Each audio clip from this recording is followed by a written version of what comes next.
Everyone, आज के इस लेक्चर में हम लोग बात करने वाले हैं temperature dependence of resistance and resistivity. देखिए, हमने पिछले लेक्चर में बताया था आपको कि हमारा जो आने वाला टॉपिक होगा वो टेम्परेचर डिपेंडेंस को लेकर होगा, रेसिस्टेंस के लिए और रेसिस्टिविटी के लिए। देखिए, हमने आपको लास्ट लेक्चर कंडक्टर, इंसुलेटर और सेमीकंडक्टर का डेफिनेशन हमने आपको लिखवाया था और हमने आपको उससे पहले वाले लेक्चर में ये बता दिया था कि रिलैक्सेशन टाइम क्या होता है। तो उन सभी चीज़ों का यूज़ करते हुए आज हम लोग मटेरियल को क्लासिफाई करेंगे और वो टेम्परेचर पे किस तरह से डिपेंड करेगा उसको देखेंगे। उस पर शायद एग्जाम्पल में और एक्सरसाइज में आपके एनसीईआरटी बुक में क्वेश्चन भी है, कुछ क्वेश्चन को भी करेंगे। और ये जो टॉपिक है इससे सवाल किसी भी बोर्ड में आ सकता है या किसी भी कंपटीशन के एग्ज़ाम में भी आ सकता है, तो हर जगह के लिए टॉपिक इंपॉर्टेंट है। तो चलिए शुरू करते हैं। Temperature dependence of resistivity and resistance. देखिए, हमने मटेरियल को 3 पार्ट में क्लासिफाई किया था on the basis of conductivity, conductor, insulator and semi conductor. Insulator के अंदर में तो कोई कंडक्टिविटी होती ही नहीं, उसके अंदर तो करंट का फ्लो होता ही नहीं है।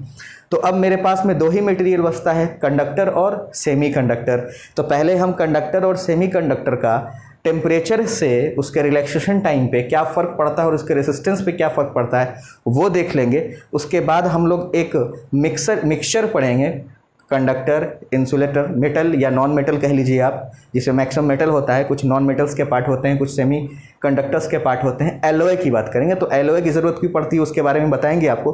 पहले हम थोड़ा कंडक्टर और सेमी कंडक्टर को समझ लेते हैं और उसका ग्राफ जो एनसीईआरटी में दिया है उसको समझ लेते हैं। देखिए, हमारे पास में कंडक्टिंग तो 2 ही चीज़ है, कंडक्टर है और सेमी कंडक्टर है।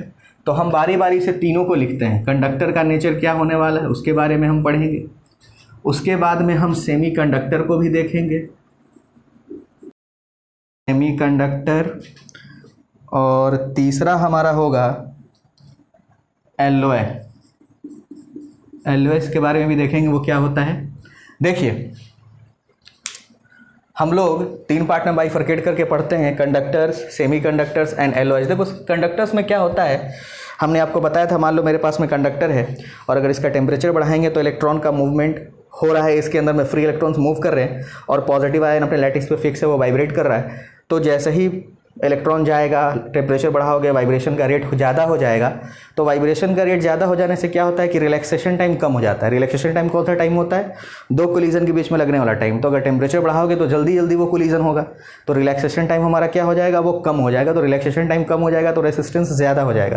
क्योंकि जब हमने आपको फॉर्मूला पढ़ाया था तो आपको याद होगा, रेसिस्टिविटी बराबर हमने आपको पढ़ाया था m/ne² टाउ। हमने कहा था कि जो रेसिस्टिविटी होता है वो रिलैक्सेशन टाइम से इनवर्सली प्रोपोर्शनल होता है और अगर तुम टेम्परेचर राइज करोगे तो रिलैक्सेशन टाइम क्या हो जाएगा, कम। और रिलैक्सेशन टाइम कम हो जाएगा तो रेसिस्टिविटी क्या हो जाएगा, ज़्यादा। यानी अगर हम कंडक्टर की बात करें तो कंडक्टर में जो डोमिनेटिंग फीचर होगा, देखो 2 फीचर होता है। टी एरो ऊपर कहने का मतलब हम टेम्परेचर क्या कर रहे हैं, बढ़ा रहे हैं कंडक्टर के केस में।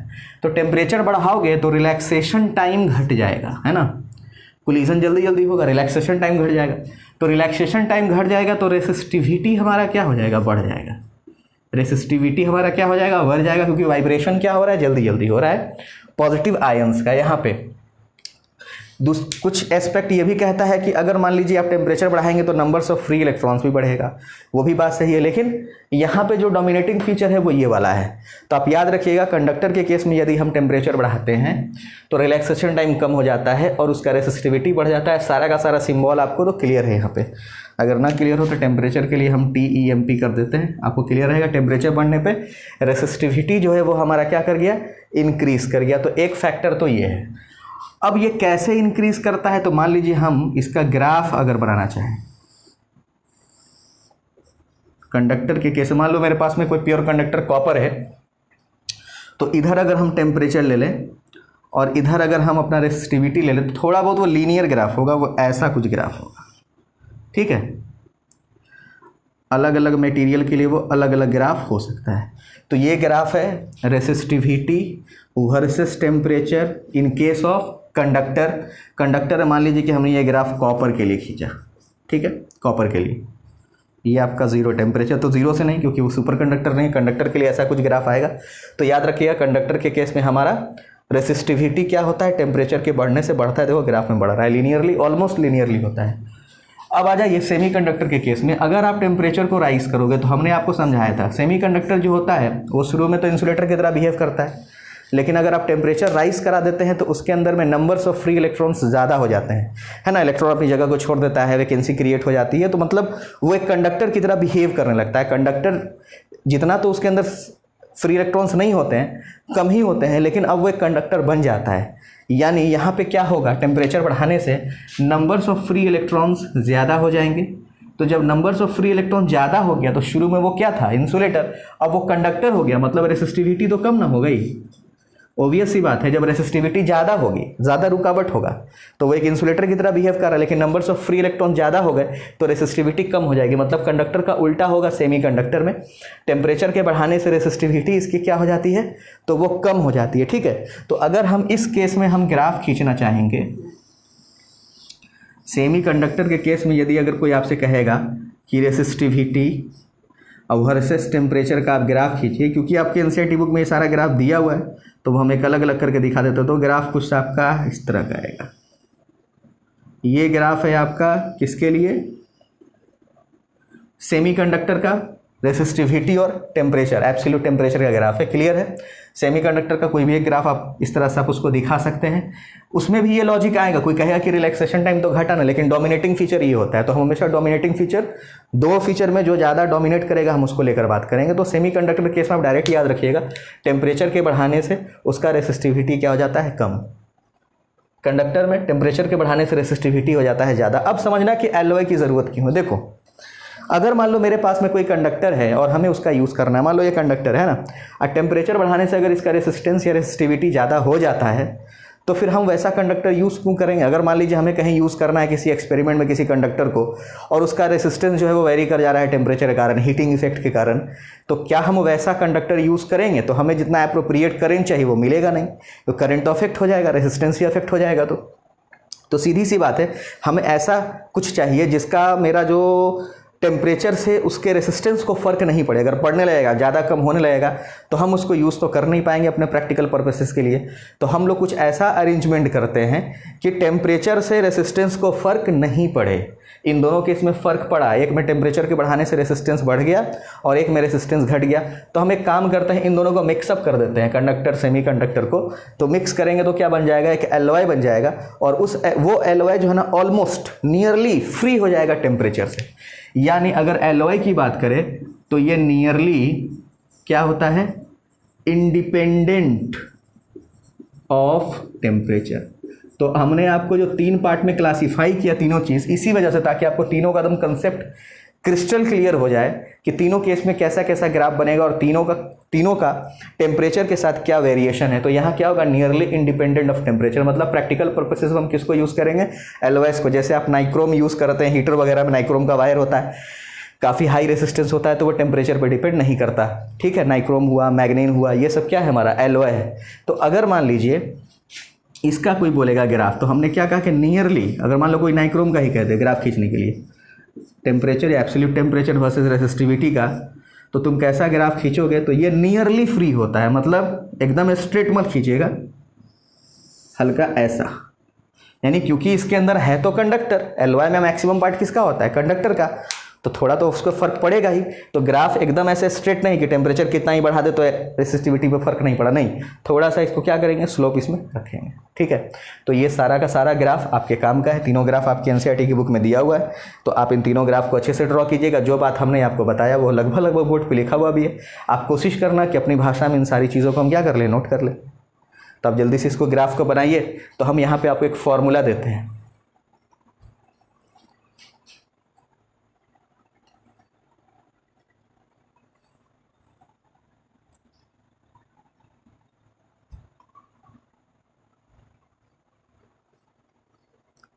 चलिए आप लोगों ने इसको नोट कर लिया होगा, या इसका स्क्रीनशॉट जो भी लेना है आप ले लिए हैं।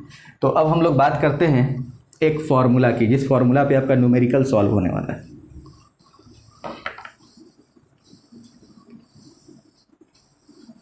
चलिए, जो फॉर्मूला हम आपको देने वाले हैं वो अप्लाई कीजिएगा आप कंडक्टर्स के केस में, और आपके एनसीईआरटी के एक्सरसाइज में शायद 3 क्वेश्चन है इसके ऊपर में। एक क्वेश्चन अभी हम आपको सॉल्व करके दिखाएंगे भी। देखिए होता क्या है,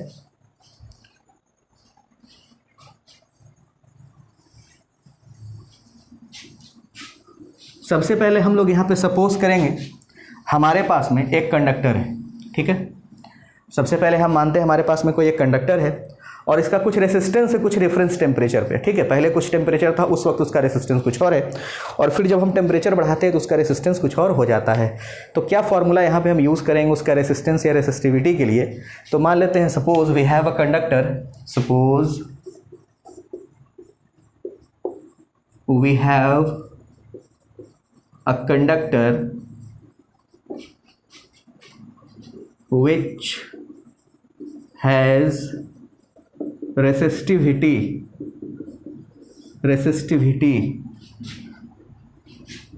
ρ1 at रेफरेंस टेम्परेचर, कोई भी टेम्परेचर है T1। चलिए मान लिया हमारे पास में कोई भी एक कंडक्टर, इस तरह का कोई भी एक कंडक्टर है, ठीक है। और शुरू का इनिशियल कंडीशन क्या है? जब टेम्परेचर मेरा T1 है, इसका रेसिस्टिविटी कितना है? ρ1, ठीक है। मान लेते हैं कुछ देर के बाद टेम्परेचर इंक्रीज हुआ, लेट या now temperature becomes, final temperature इसका हो गया T2 एंड रेसिस्टिविटी तब बढ़ के कितना हो जाएगा? कितना हो गया? ρ2, ठीक है। मान लिया कि रेसिस्टिविटी हो गया ρ2 और टेम्परेचर बढ़ के कितना हो गया? T2। तो ये ज़रा देखिए तो चेंज इन रेसिस्टिविटी कितना हुआ? ρ2 माइनस ρ1। चेंज इन रेसिस्टिविटी ऐसे बदला कितना? ρ2 माइनस ρ1। तो it is found that, practically ये पाया गया, ऐसे हम डायरेक्ट भी इसका फॉर्मूला लिख सकते थे लेकिन थोड़ा आपके लिए हम कर देते हैं, ऐसे इसका पूरा डेरिवेशन नहीं कर रहे, बस एक सिंपल वे में आपको बता रही है। Found that change in resistivity यानी कि ρ2 माइनस ρ1 ये डायरेक्टली प्रोपोर्शनल होता है इनिशियल रेसिस्टिविटी के, याद रखिएगा, शुरू में जितना रेसिस्टिविटी होगा उसका डायरेक्टली प्रोपोर्शनल। और सेकंड क्या होता है? Change in resistivity is directly proportional to change in temperature T2 minus T1, equation number 2, ठीक है। अब इन दोनों को अगर हम मिलाएंगे तो हमारे पास में कुछ ऐसा फॉर्मूला बन जाएगा, ρ2 minus ρ1 proportion to ρ1 into T2 minus T1, ऐसा हो जाएगा फ्रॉम इक्वेशन 1 एंड 2, ठीक है। अब देखिए जब ये प्रोपोर्शन का साइन हटेगा तो यहाँ पे एक कांस्टेंट आएगा, ठीक है। तो ρ2 माइनस ρ1 बराबर, और यहाँ पे जो कांस्टेंट आएगा उसे हम लोग कहेंगे अल्फा, हम लोग क्या बोलेंगे उसे? अल्फा। अब देखिए किसी लोग कन्फ्यूज़न ऐसा ना हो जाए, ये प्रोपोर्शन का साइन है और ये एक कांस्टेंट है अल्फ़ा, दोनों अलग अलग चीज़ें, क्योंकि प्रोपोर्शन हटा बराबर आया, एक कांस्टेंट आया अल्फ़ा ρ1, ठीक है, into T2 minus T1, clear है। अब यहाँ से अगर ρ1 उधर चला जाए तो प्लस में होके कॉमन हो जाएगा, यहाँ भी ρ1 है यहाँ भी ρ1, तो आपका फाइनल रेसिस्टिविटी का फॉर्मूला बनेगा, ρ1 आपका कॉमन आ गया 1 plus alpha T2 minus T1। ये याद रखिएगा फाइनल रेसिस्टिविटी का जो फॉर्मूला है हमारे सामने में, ρ2 बराबर, यही आपको निकालने एग्जाम में आएगा, initial ρ1 1 plus alpha change in temperature T2 minus T1, box में इसको ऐसे भी लिखा हुआ रहता है, रो एट एनी टेम्परेचर, ρ2 को सिंपल रो से लिखा हुआ रहता है, और ये इनिशियल टेम्परेचर है ρ1, तो इसको रो नॉट से लिखा रहता है, मतलब इनिशियल टेम्परेचर, और यहाँ पे रहता है 1 प्लस अल्फ़ा डेल्टा टी, तो डेल्टा टी का मतलब होता है वहाँ पर चेंज इन टेम्परेचर, तो ऐसा भी आपको मिल सकता है, ठीक है, ऐसा भी इक्वेशन आपको मिल सकता है। दोनों सेम है, T2 माइनस T1 को delta T change in temperature कह दिया, ρ1 को रो नॉट कह दिया और इसको फाइनल रेसिस्टिविटी रो कह दिया। अल्फ़ा क्या है यहाँ पे? तो अल्फ़ा को बोलते हैं टेम्परेचर कोफिशिएंट, टेम्परेचर कोफिशिएंट, और ये क्या है? कांस्टेंट है, ठीक है। इसका यूनिट क्या होता है? इसका यूनिट उल्टा होता है, ये डिग्री सेल्सियस या पर केल्विन कह लीजिए, केल्विन पे पावर माइनस यूनिट होता है पर केल्विन, ठीक है। अगर मान लीजिए आपने रेसिस्टिविटी का फॉर्मूला निकाल लिया तो आप रेसिस्टेंस तक भी जा सकते हैं। रेसिस्टेंस बराबर क्या होता है? आर बराबर रो ए बटा एल, तो दोनों जगह दोनों तरफ अगर हम ए बटा एल से मल्टीप्लाई कर दें तो आप रेसिस्टेंस का भी फॉर्मूला यहाँ से बना सकते हो। तो एक काम कर लो, पहले इसको नोट कर लो, और वो फार्मूला वगैरह कर लो, तो हम आपको रेसिस्टेंस का फार्मूला भी यहाँ पे लिख देते हैं, फिर हम एक क्वेश्चन यहाँ पे सॉल्व करेंगे।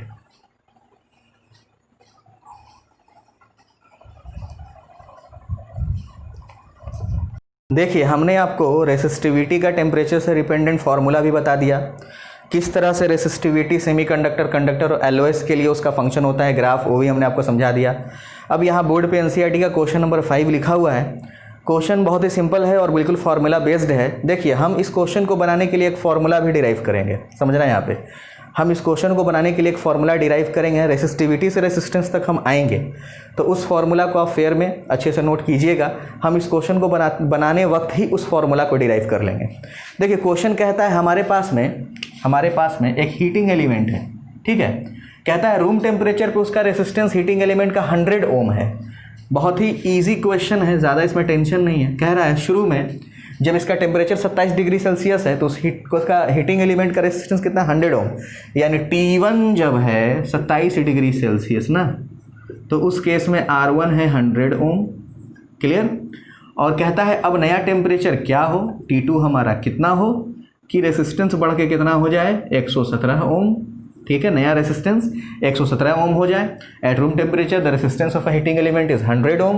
What is the temperature of the element if the resistance is found to be 117 ohm, given that the temperature coefficient यानी कि अल्फा, जो हमने कहा था अभी जो कांस्टेंट आया था, temperature coefficient of the material is 1.70, alpha दे रखा है 1.70 इंटू 10⁻⁻⁴ पर डिग्री सेल्सियस या पर केल्विन, जो भी हो सकता है इसका यूनिट।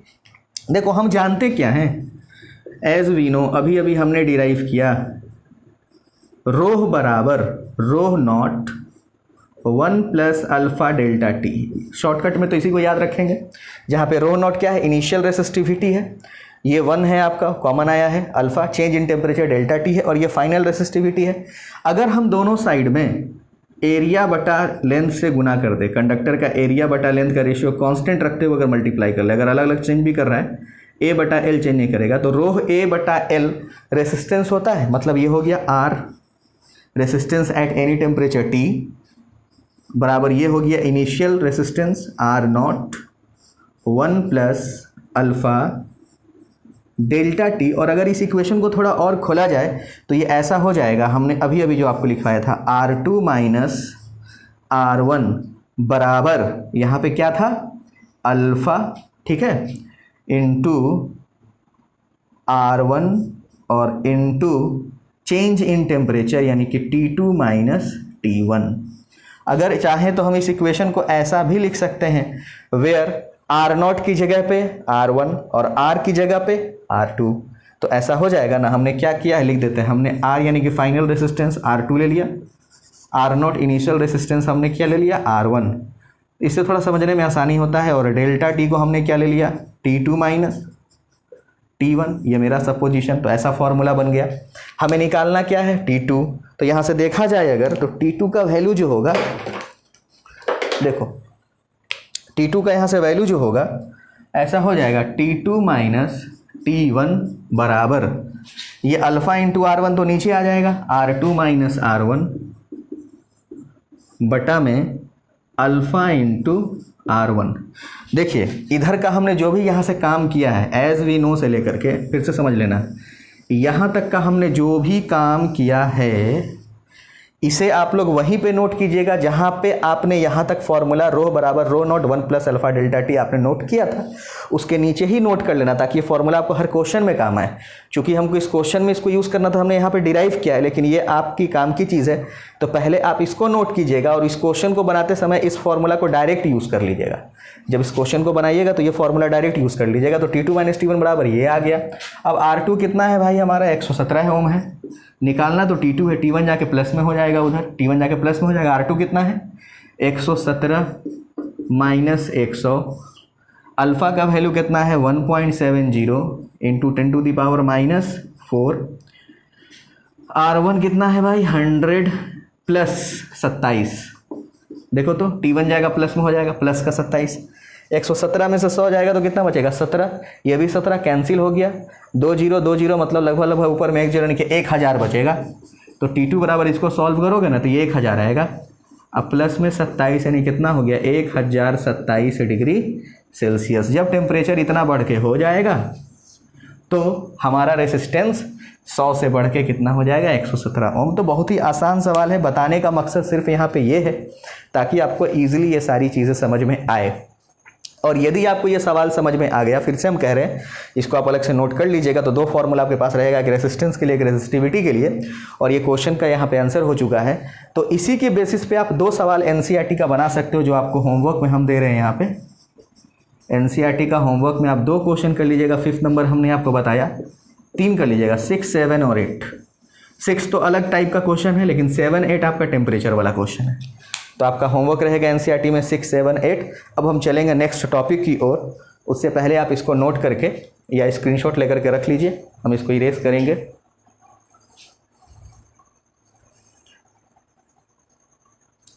चलिए, उम्मीद है आप लोगों ने इसको नोट कर लिया होगा, और जैसे जैसे हमने आपको बताया है नोट भी वैसे ही करना है। तो देखिए, हमने आपको यहाँ पे एक बड़ा ही इंपॉर्टेंट टॉपिक पढ़ा दिया, temperature dependency of resistance and resistivity. या रेसिस्टेंस और रेसिस्टिविटी दोनों का हमने आपको फॉर्मूला भी दे दिया, एक क्वेश्चन भी बना दिया, और आपको क्वेश्चन होमवर्क में भी दे दिया।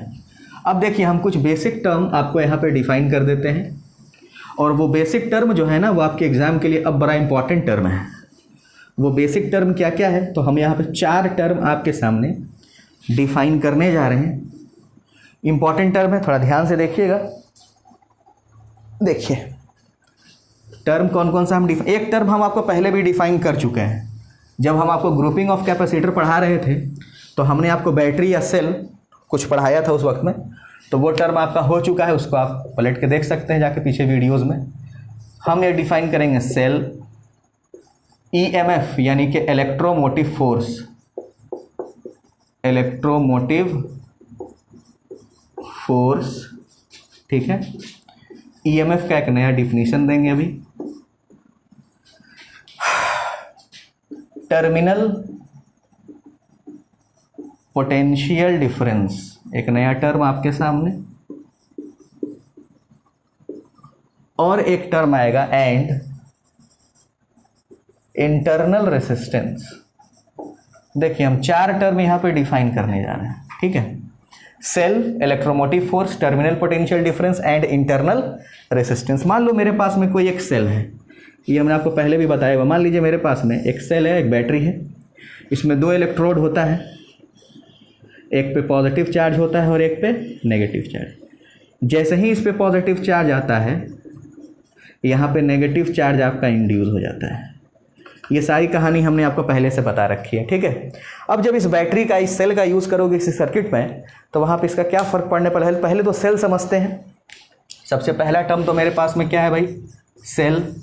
तो कोई भी आपसे सेल पूछेगा तो सेल क्या होता है, तो ये हमेशा सोर्स ऑफ एनर्जी होता है। ये क्या होता है सेल, सेल चार्ज या करंट प्रोवाइड नहीं करता है।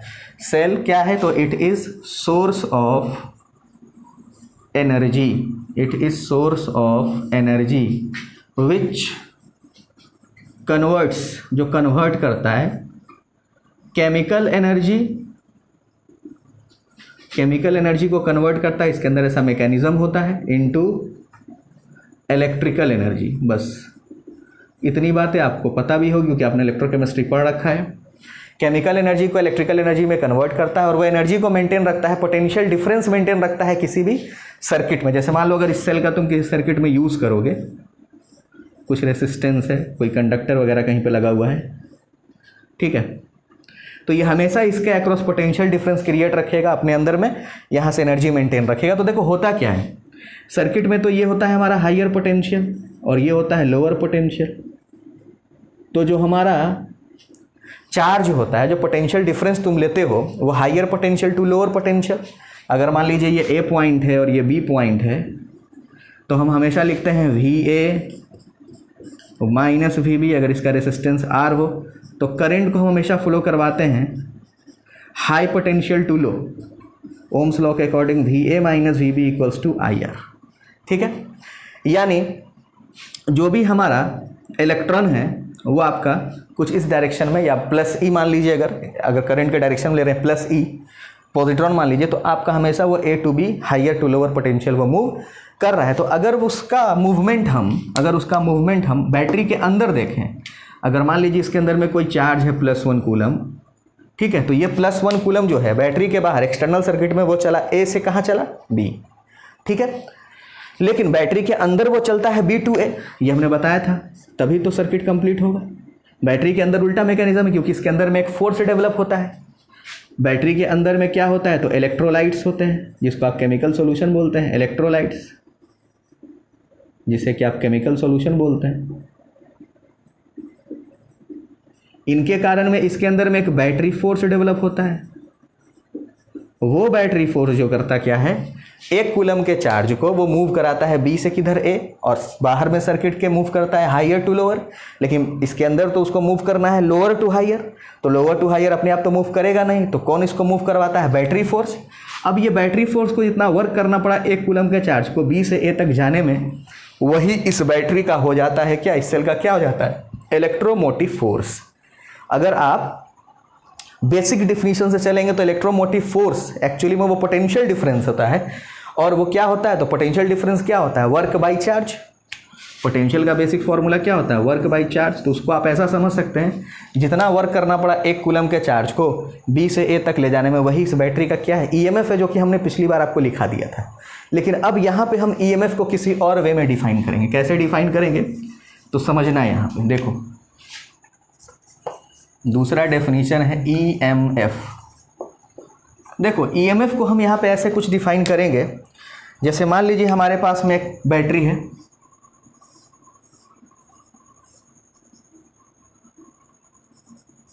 ठीक है, और हमने इसको किसी सर्किट में लगाया और यहाँ पे हमने लगा दिया एक की, और फिलहाल हमारा की क्या है, ओपन है, और ये रेसिस्टेंस है R। मान लेते हैं अब इस बैटरी के अक्रॉस अगर हम पोटेंशियल डिफरेंस एक वोल्ट मीटर लगा के नापना चाहें, ठीक है, ये प्लस है और ये माइनस है, तो एक इलिस्ट्रेशन, एक एग्जांपल से समझो। मान लो इस बैटरी का पोटेंशियल जो है ना 5 वोल्ट है, मतलब मेरे पास में एक बैटरी है ऐसा समझ लीजिए, और इसका फिलहाल पोटेंशियल डिफरेंस कितना है, 5 वोल्ट। मैक्सिमम ये कितना पोटेंशियल डिफरेंस क्रिएट कर सकता है, 5 वोल्ट। जैसे ही इसको हम सर्किट में लगाते हैं और मान लीजिए इसने करंट देना शुरू किया, ठीक है, तो थोड़ा और इसको बेहतर से समझो। मान लो एग्जांपल के लिए देखो, थोड़ा अच्छे से समझना है। यहाँ पे 12 वोल्ट का बैटरी है और यहाँ रेसिस्टेंस यहाँ पे मान लो 6 ओम, ये मैंने एग्जांपल के लिए लिया, ठीक है। और मान लो कि हमने की को क्या कर दिया, क्लोज। की हमारा क्या हो चुका है, क्लोज। तो की जब क्लोज होगा तो करंट कितना बहना चाहिए, V इक्वल्स टू IR। आपने भी देखा VA minus VB equals to IR। तो 12 6, तो I यहाँ पे कितना होना चाहिए, 12/6 यानी कि 2 एम्पियर। इस सर्किट में करंट कितना बहना चाहिए, 2 एम्पियर। लेकिन जब इसको मेज़र करोगे तो ये 2 एम्पियर नहीं होगा, 2 एम्पियर से क्या होगा, कुछ कम होगा। लेकिन हम तो जो बैटरी बाजार से खरीद के लाए थे 12 वोल्ट, रेसिस्टेंस 6 ओम, देना तो चाहिए 2 एम्पियर। लेकिन प्रैक्टिकली जब इसको तुम मेजर करोगे एमीटर लगा के, तो वो कितना बताएगा आपको, 2 एम्पियर से थोड़ा कम। तो आखिर वो करंट गया कहाँ, पहला सवाल तो यहाँ पे आता है।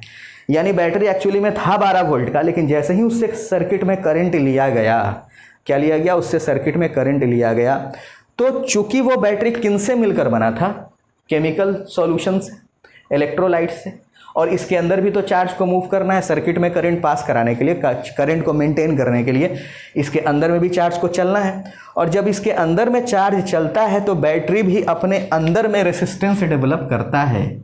बैटरी भी अपने अंदर में क्या डेवलप करता है, रेसिस्टेंस। बैटरी भी अपने अंदर में क्या कर लेता है, रेसिस्टेंस, जिसे कि हम लोग बोलते हैं बैटरी का इंटरनल रेसिस्टेंस। और उस रेसिस्टेंस के कारण, उस इंटरनल रेसिस्टेंस के कारण कुछ ना कुछ वोल्टेज का ड्रॉप हो जाता है। जैसे 12 वोल्ट का बैटरी आप फ्रेश बाजार से खरीद के लाए, लेकिन जब आप उसे करंट लीजिएगा ना, तो चूंकि उस बैटरी के अंदर इलेक्ट्रोलाइट क्या ऑफर कर रहा है, इंटरनल रेसिस्टेंस, तो उस इंटरनल रेसिस्टेंस के कारण अब वो 12 वोल्ट का पोटेंशियल डिफरेंस मेंटेन नहीं करा पाएगा। कुछ पोटेंशियल ड्रॉप उसके अंदर इसको ओवरकम करने में हो जाएगा, इंटरनल रेसिस्टेंस को। तो अब वो 12 वोल्ट का बैटरी की तरह बिहेव ना करके 10 वोल्ट या 11.5 वोल्ट की बैटरी की तरह बिहेव करेगा, और करंट का वैल्यू कम हो जाएगा। तो अब यहाँ पे तो पोटेंशियल का 2 वैल्यू आ गया। एक तो जो हम फ्रेश बैटरी बाजार से खरीद के लाए थे 12 वोल्ट, उसका एक अलग नाम, और अब जब उसको करंट लेने के लिए यूज़ कर रहे हैं तो वो कुछ और पोटेंशियल हमको दे रहा है, कुछ तो लॉस हो चुका है। तो देखो इसीलिए हमने यहाँ पे दो टर्म रखा है, एक ईएमएफ और एक terminal potential difference. Internal resistance का कॉन्सेप्ट आपको क्लियर हो चुका होगा, इसीलिए हम पहले यहाँ पे ईएमएफ से पहले इंटरनल रेसिस्टेंस का ही डेफिनेशन लिख देते हैं। अब सभी लोगों को इंटरनल रेसिस्टेंस पता चल रहा होगा। इंटरनल रेसिस्टेंस को हमेशा डिनोट करना है स्मॉल आर से। किससे डिनोट करना? स्मॉल आर से। और कोई भी पूछेगा तो कहिएगा इट इज द रेसिस्टेंस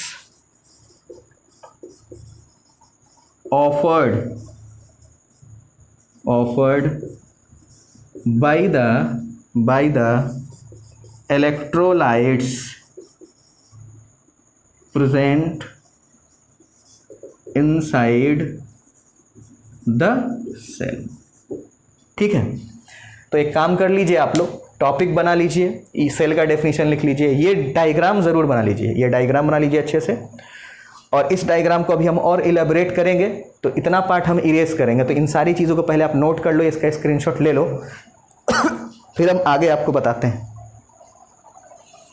देखिए हम लोगों ने सेल के बारे में समझा, हमने एक डायग्राम आपको बना कर दिया, electromotive force, terminal potential difference और इंटरनल रेसिस्टेंस के बारे में थोड़ी बहुत बात हमने आपको बताई। फिर से हम उस डायग्राम को यहाँ पे ड्रॉ करते हैं। मान लीजिए हमारे पास में एक रेसिस्टेंस है, यहाँ पर एक की है जो कि फ़िलहाल ओपन है, और यहाँ पे हमने एक सेल लगा रखा है, एक बैटरी लगा रखा है। बात चल रही है इलेक्ट्रोमोटिव फोर्स पे, टर्मिनल पोटेंशियल डिफरेंस पे, दोनों में क्या मतलब है। तो देखिए अगर मान लीजिए इसका रेसिस्टेंस आर हो और इस बैटरी के अंदर का इंटरनल रेसिस्टेंस कितना है? Small R. तो इंटरनल रेसिस्टेंस तो आप समझ गए, किसी भी सेल के अंदर, बैटरी के अंदर जो इलेक्ट्रोलाइट होता है वो रेसिस्टेंस ऑफर करता है। वो नहीं चाहता है कि मेरे अंदर से करंट पास हो, रेसिस्टेंस ऑफर करेगा। जब उससे करंट निकलना चाहेगा तो वो जितना रेसिस्टेंस ऑफर करेगा that is internal resistance denoted by small R. और इस इंटरनल रेसिस्टेंस के कारण उसका वोल्टेज ड्रॉप हो जाता है। जो बैटरी शुरुआत में हमने एग्जाम्पल के तौर पर 12 वोल्ट का माना था, वो 12 वोल्ट का ना हो गया, 11.5 वोल्ट का हो गया। यानी अब यहाँ पर मेरे पास में दो रीडिंग है, एक 12 वोल्ट और एक 11.5 वोल्ट। समझना है यहाँ पे, ये 12 वोल्ट का बैटरी तो हम लेकर आए थे बाजार से, फ्रेश बैटरी था, लेकिन ये जो 12 वोल्ट था ये मैक्सिमम पोटेंशियल डिफरेंस था। लेकिन जैसे ही उससे करंट लिया गया, शो कितना कर रहा है? 11.5 वोल्ट। ये तो शो नहीं कर रहा है, हम लाए तो थे 12 वोल्ट का बैटरी, लेकिन जब करंट ले रहे हैं तो 11.5 वोल्ट बता रहा है। तो ये जो 12 वोल्ट था मैक्सिमम पोटेंशियल डिफरेंस, यही उस बैटरी का ईएमएफ कहलाएगा। उस बैटरी का क्या कहलाएगा? ईएमएफ। तो अगर कोई तुमसे पूछेगा कि डिफाइन ईएमएफ, तो आप ईएमएफ को ऐसे डिफाइन कर सकते हो। एक तो पहला डेफिनेशन छोड़ दीजिए, वो तुमने बताया था आपको, it is the potential difference across the two poles of a battery when no current is drawn from the battery और सेल। या आप ऐसा भी कह सकते हैं कि किसी भी बैटरी, ये कोई बैटरी है ना, इस बैटरी का ईएमएफ, इसका वह पोटेंशियल डिफरेंस होता है जब इसे यूज़ किया जा रहा हो किसी ओपन सर्किट में। ओपन सर्किट का मतलब अभी उससे कोई करंट नहीं लिया गया। जब करंट ही नहीं लिए हो तो इंटरनल रेसिस्टेंस तो कुछ ऑफर करेगा नहीं रेसिस्टेंस, तो वो जब भी नापोगे तो वो 12 वोल्ट का 12 वोल्ट है। जैसे एक फ्रेश बैटरी हम बाजार से खरीद के लाए, 12 वोल्ट का यूज़ करिए नहीं रहे, तो जब भी नापेंगे 12 वोल्ट का आएगा। लेकिन जैसे ही यूज़ करेंगे इंटरनल रेसिस्टेंस रोल में आ जाएगा। इंटरनल रेसिस्टेंस के कारण उसके अंदर में वोल्टेज ड्रॉप होगा, 0.5 का मान लीजिए कि वोल्टेज ड्रॉप हुआ, और उस कारण से उसका पोटेंशियल घट के हो गया 11.5 वोल्ट। तो अब ये जो नया पोटेंशियल है ना, इसको हम लोग बोलेंगे टर्मिनल पोटेंशियल डिफरेंस। तो जनरली जो हम यूज़ करते हैं वो टर्मिनल पोटेंशियल डिफरेंस होता है, लेकिन हम लोग आइडियल केस पढ़ते हैं, आइडियल बैटरी का केस पढ़ते हैं, तो हम लोग उसको क्या मान के चलते हैं? उसका ईएमएफ। दोनों का नोटेशन भी अलग अलग है। ईएमएफ को ई से डिनोट करेंगे, टर्मिनल पोटेंशियल डिफरेंस को वी से डिनोट करेंगे। तो चलिए दोनों का डेफिनेशन हम लिख लेते हैं यहाँ पे। दोनों बिल्कुल एक दूसरे से अलग अलग चीज़ है। देखिए सबसे पहला है ईएमएफ। तो ईएमएफ को कैसे डिफाइन किया गया? It is the potential difference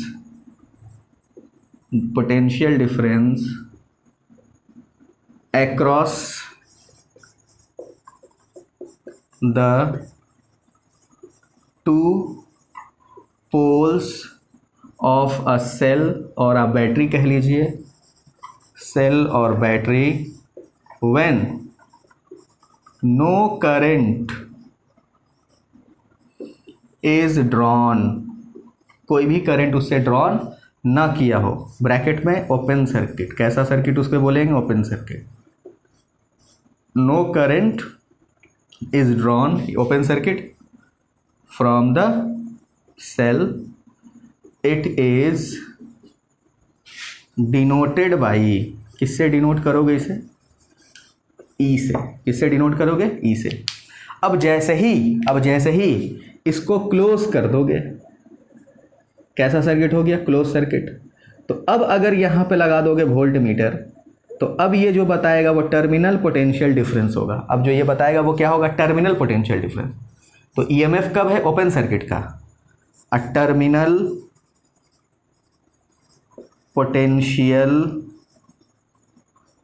difference अगर कोई आपसे पूछता है तो ये कब का होता है, it is the potential difference, it is the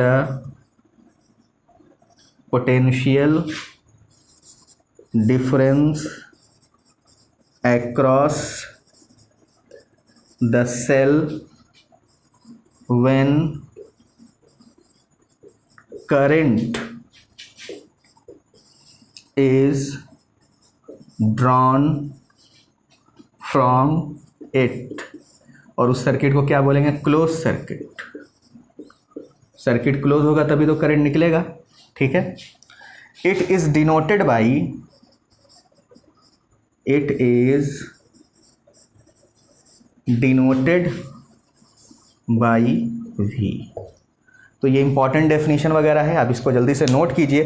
तो हम आपको रिलेशन बताते हैं वी में, ई में और इंटरनल रेसिस्टेंस में। जल्दी से इसको नोट कर लो।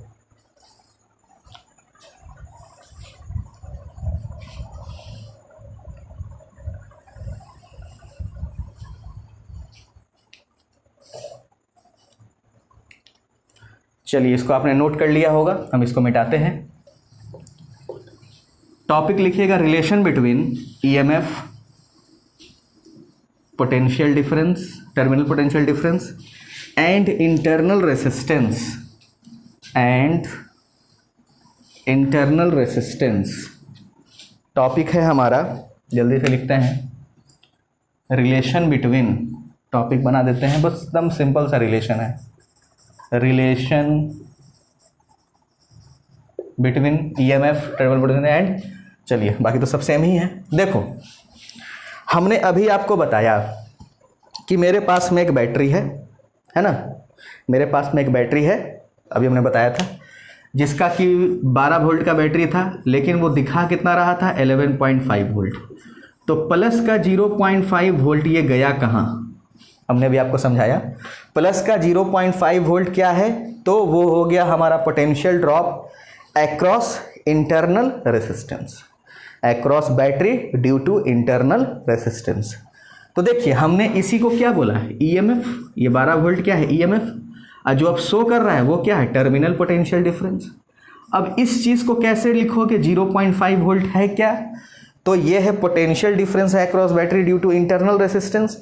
तो हम इसको ऐसा लिख सकते हैं, फॉर्मूला आप जानते हैं ना ओम्स लॉ से, पोटेंशियल डिफरेंस का फॉर्मूला क्या होता है, current into resistance.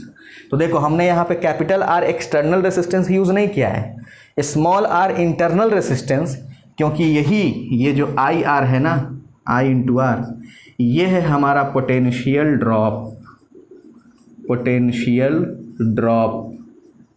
Across battery due to internal resistance. तो सभी लोगों को ये क्लियर हो गया होगा कि ये आई आर क्या चीज़ है। ई क्या है, ईएमएफ। ईएमएफ और टर्मिनल पोटेंशियल डिफरेंस में अंतर होता है। जब आप सर्किट ओपन होता है तो 12 वोल्ट, क्लोज हो गया तो 11.5 वोल्ट। तो ये 0.5 वोल्ट गया कहाँ, किसने इसको अपने अंदर ले लिया, उस बैटरी के इंटरनल पोटेंशियल डिफरेंस की वजह से ड्रॉप हुआ उतना।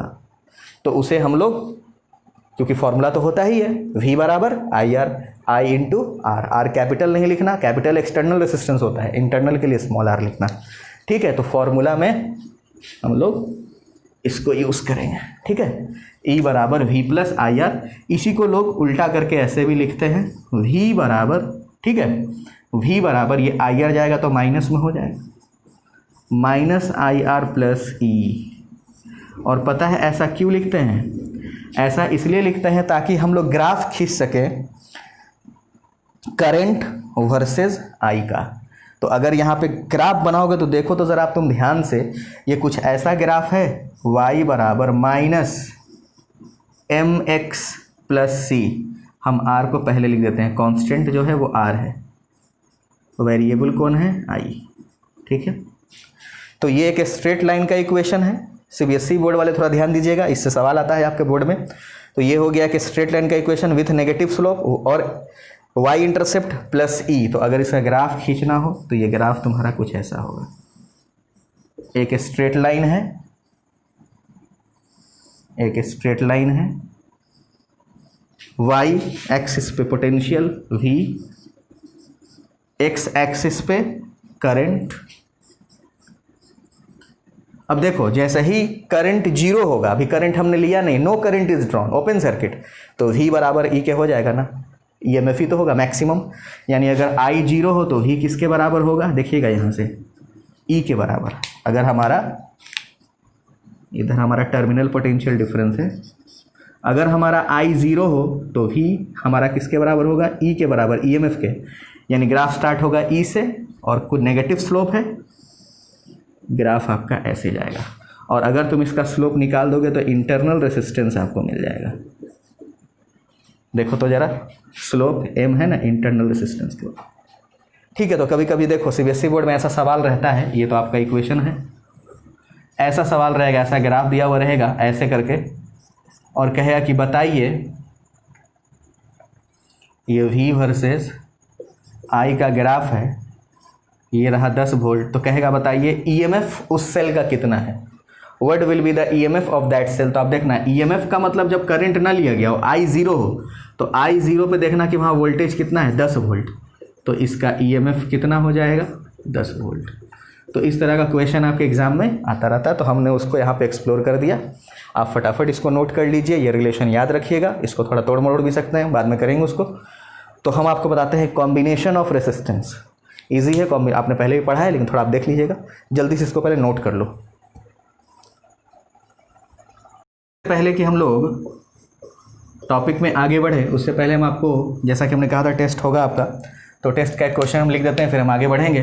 क्वेश्चन है टेस्ट का, the dimension of a block is 100 metre into 1 metre into 1 metre, the specific resistance of the material of the block is 4 into 10⁻⁶ ohm metre, calculate its resistance calculate करना है across its square face. पहले आप ये सवाल solve कर लीजिए, पीछे का थ्योरी यूज़ कीजिएगा, सॉल्व हो जाएगा, फिर हम आगे बढ़ते हैं। तो जल्दी से इस सवाल को सॉल्व करो, फिर हम आपको दिखाते हैं कि आगे क्या करना है आपको।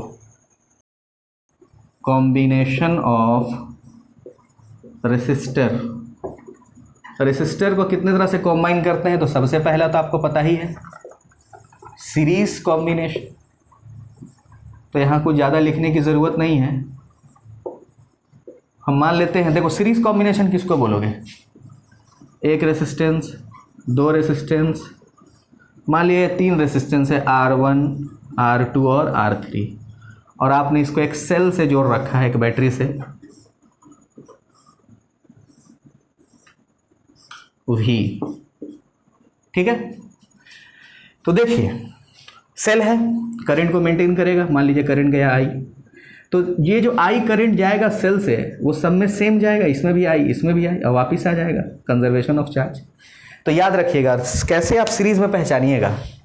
तो देखिए अगर देखा जाए तो R1 का लेफ्ट पॉइंट A और राइट पॉइंट B, R1 का लेफ्ट A है, राइट B है, और R2 का लेफ्ट B है, राइट C है, और इसका राइट D है। तो देखिए R1 और R2 तभी सीरीज में कहा जाएगा जब दोनों के बीच में एक कॉमन पॉइंट है, बाकी 2 पॉइंट अलग है, यानी दोनों का बायां हाथ अलग अलग जगह पे है, लेकिन इसका बायां और इसका दायां एक जगह मिलना चाहिए, फिर इसका बायां दायां हाथ एक जगह मिलना चाहिए।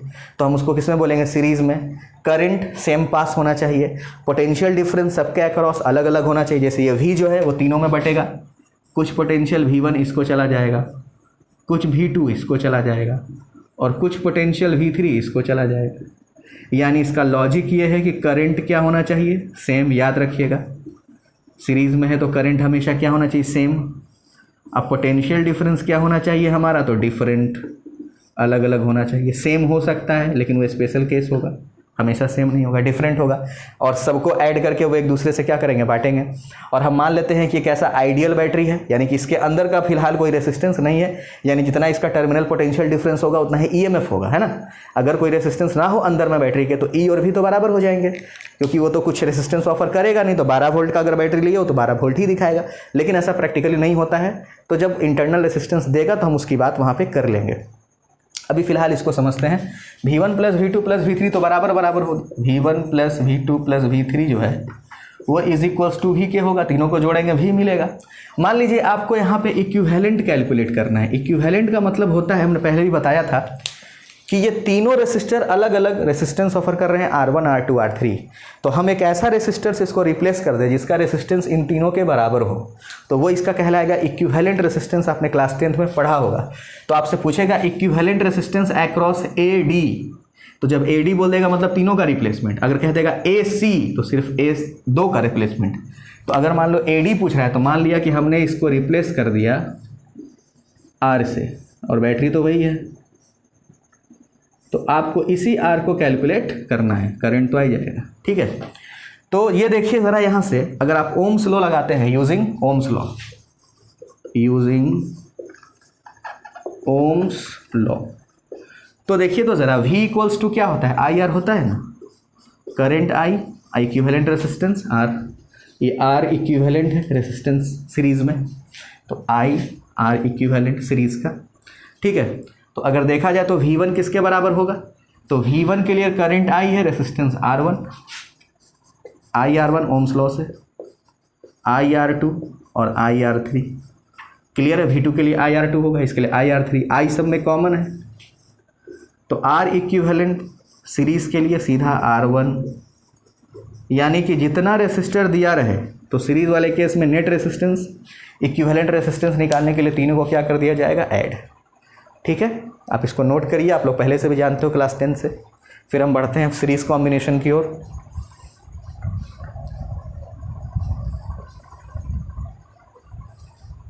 चलिए यहां तक आपका हो गया, सीरीज कॉम्बिनेशन हमारा complete.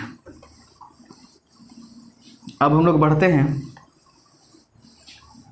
Parallel combination. Series combination के बाद पैरेलल कॉम्बिनेशन, फिर हम आपको बताएंगे सेल का कॉम्बिनेशन, सीरीज और पैरेलल। Cell,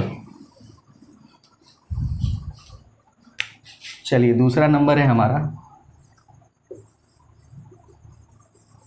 parallel combination.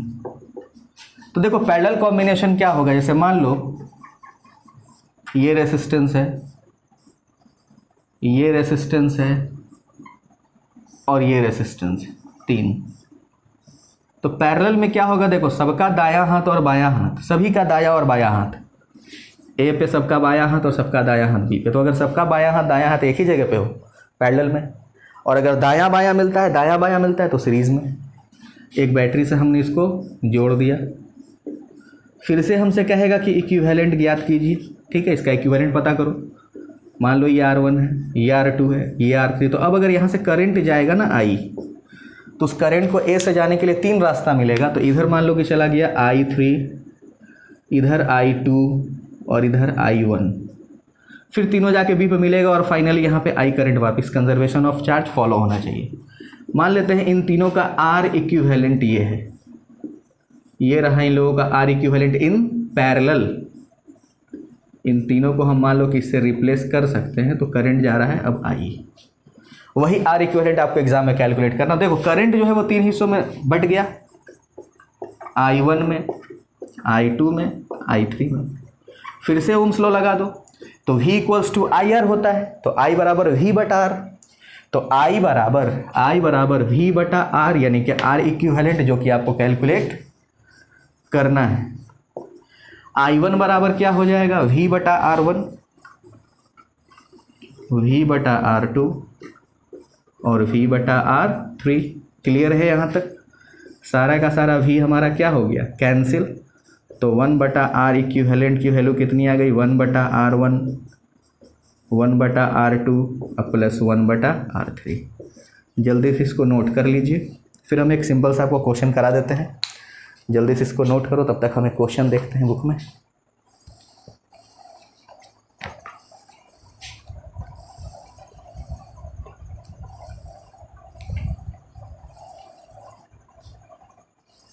चलिए, आप लोगों ने नोट कर लिया होगा। हम एक डायग्राम छोटा सा बनाते हैं, सीबीएसई बोर्ड का ही पूछा हुआ क्वेश्चन है।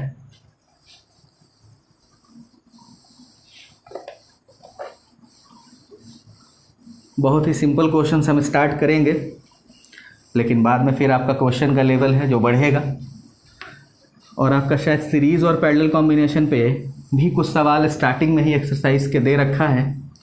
तो अब आप लोग एनसीईआरटी का एक्सरसाइज बना सकते हैं, यहाँ से हम लोग एनसीईआरटी का एक्सरसाइज कर सकते हैं। देखिए, क्वेश्चन का हम डायग्राम बना देते हैं। डायग्राम कुछ इस तरह से है।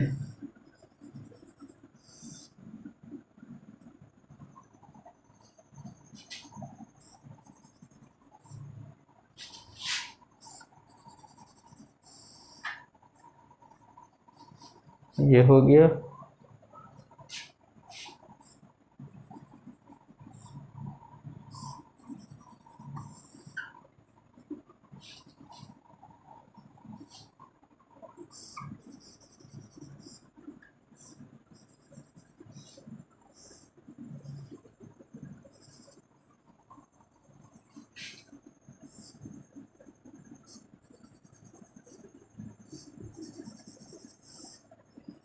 चलिए, सबका नेमिंग कर देते हैं। ए और बी के एक्रॉस निकालना है। ये रहा ए और ये रहा बी। ए बी के एक्रॉस हमें निकालना है इक्विवेलेंट रेसिस्टेंस। ये सारा 3 ओम है, 3 ओम, 3 ओम, 3 ओम, 3 ओम, सब साइड वाला जो है वो 3 ओम है, ठीक है। और ये है 6 ओम, 6 ओम, और शायद ये भी है 6 ओम, ठीक है। क्वेश्चन कहता है for the combination of resistance find the effective resistance between point A and B, ठीक है। क्वेश्चन है आपका find effective resistance between point A and B. चलिए, फटाफट क्वेश्चन को ड्रॉ कर लीजिए, फिर हम इसको सॉल्व करने के लिए आगे बढ़ेंगे।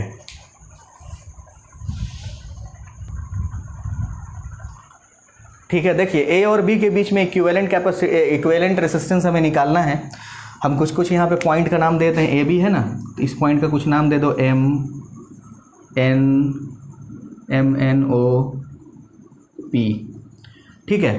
तो देखो, हम एक काम करते हैं, हम यहाँ से स्टार्ट करते हैं। देखो तो जरा, अगर तुम करंट भेजोगे, देखो ए और बी के बीच में इक्विवेलेंट लगाना है, ए और बी, ठीक है, ध्यान रखना। तो ए बी को नहीं हटाना है, बाकी सारी चीज़ों को आपको हटाना है। तो चलो, ए से एम अगर जाओगे और एम से एन जाओगे, तो देखो तो एन का जो बायां और एम का दायां एक ही जगह पे मिल रहा है, दोनों किस में होगा, सीरीज़ में। तो 3 और 3 किस में हो गया, ये हमारा हो गया सीरीज़, ठीक है। और अगर इन दोनों को सॉल्व करोगे सीरीज़ में, तो ये इस 6 के साथ पैरेलल में हो जाएगा, क्योंकि देखो अगर इन दोनों को 6 ओम सीरीज़ में है, तो 3 और 3 कितना हो जाएगा, 6 ओम, और वो इस 6 के साथ किस में हो जाएगा, पैरेलल में। तो अगर देखो इस तरह के क्वेश्चन को सॉल्व करना है, तो आप डायग्राम बना के सॉल्व कीजिए। कैसे डायग्राम बनाइएगा, देखिए 3 और 3 6, और ये 6 के साथ 6 पैरेलल में, तो 1/6 + 1/6। पैरेलल का मतलब क्या है, 1/r कैसे निकलेगा, 1/6 + 1/6 यानी कि 1/3, यानी कि r = 3। यानी कि इन टोटल का 3, 3 और 6 का जो इक्विवेलेंट होगा वो 3 होगा। 3, 3, 6 सीरीज में, इसके साथ पैरेलल में। तो जो नया डायग्राम बनेगा वो कुछ ऐसा बनेगा। इन तीनों को हटा दो, देखो ए बी के बीच में कितना है, 3 ओम है।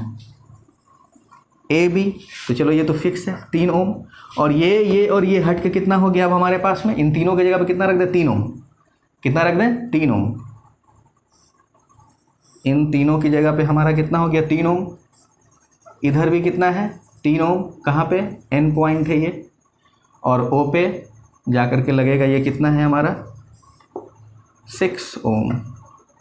फिर से ये कितना है, 3 ओम। पी पे आ जाइए, और फिर से ये कितना है, 3 ओम, और ये फिर से कितना है, 6 ओम। अब यहाँ से आपको दिख रहा होगा आगे कैसे करोगे। देखो हमने ए और एन के बीच में लगा दिया कितना 3 ओम। तो देखिए ये हमारा रहा मेन क्वेश्चन। फिर से देखो तो ज़रा, ये 3 और ये 3 हमारा सीरीज में है, ये 3 और ये 3 फिर से किस में, सीरीज में। तो 3 3 6 अब, और इस 6 के साथ पैरेलल में है। तो अगर फिर से हम AO के पास इफेक्टिव हम ड्रॉ करेंगे, तीसरा डायग्राम देखो यहाँ ड्रॉ कर रहे हैं AO, तो 3 और 3 6, अब 1/6 + 1/6 फिर से 3 हो जाएगा। यानी अगर हम बनाना चाहेंगे तो ऐसा डायग्राम बनेगा 3 ओम पूरा A से कहाँ तक, O तक, और ये कितना है 3 ओम, और ये कितना है 3 ओम,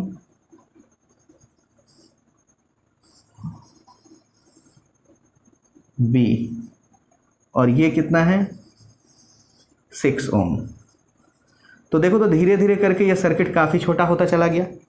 अब यहाँ से देखिएगा जब फाइनली हम इसका सर्किट ड्रॉ करेंगे तो फिर से देखो 3 और 3 किस में, देखो सेम करंट जाएगा, मतलब फिर से ये किस में है, सीरीज़ में। फिर से 3 और 3 क्या हो जाएगा हमारा, सीरीज़ में हो जाएगा। ठीक है, ये फिर से किस में है, सीरीज़ में है। तो फिर से 3 और 3 6, और इस 6 के साथ पैरेलल में है, तो 1/6 + 1/6 फिर से 3 हो जाएगा। यानी अगर हम A और P के बीच का इफेक्टिव रेसिस्टेंस लिखेंगे तो कितना लिखेंगे, 3 3 6, 1/6 + 1/6 3। अब फिर इसके साथ 3 के साथ सीरीज में, तो 3 और 3 कितना हो जाएगा 6, और 6 के साथ ये 3 किस में हो जाएगा, पैरेलल में। यानी जो नया डायग्राम बनेगा वो कुछ ऐसा हो जाएगा। देखो तो ज़रा, A और B के बीच में कितना है 3 ओम, और देखो अब बहुत इजीली सॉल्व हो जाएगा। ये तो 3 ओम है ही। अब देखो यहाँ से 3 और 3 6, ये 3 और 3 6, 6 के साथ पैरेलल में 3, तो ये सारा का सारा 3 ओम से रिप्लेस, इस 3 ओम के साथ फिर सीरीज में हो जाएगा। तो 3 और 3 6, तो बचा कितना 6 ओम और 3 ओम, और ये तीनों के तीनों किस में हैं, ये दोनों किस में है, पैरेलल में है। तो जो नेट R इक्विवेलेंट होगा वो होगा 1/3 प्लस 1/6। तो 1/3 + 1/6 क्या हो गया हमारा, 6 LCM हो गया, यानी कि 3/6 यानी कि 2, यानी नेट आंसर इसका कितना हो जाएगा 2 ओम। तो इजी क्वेश्चन है, आप इसको डायग्राम बना के सॉल्व कीजिएगा। अगर कहीं किसी को इस क्वेश्चन को समझने में परेशानी होगी तो वो हमको दोबारा मैसेज करके या कॉल करके पूछ लेना। अच्छे से इसको नोट कर लो, इंपॉर्टेंट सवाल है, कई बार पूछा गया है। आप कैसे डायग्राम बना के इसको सॉल्व कर लेना है।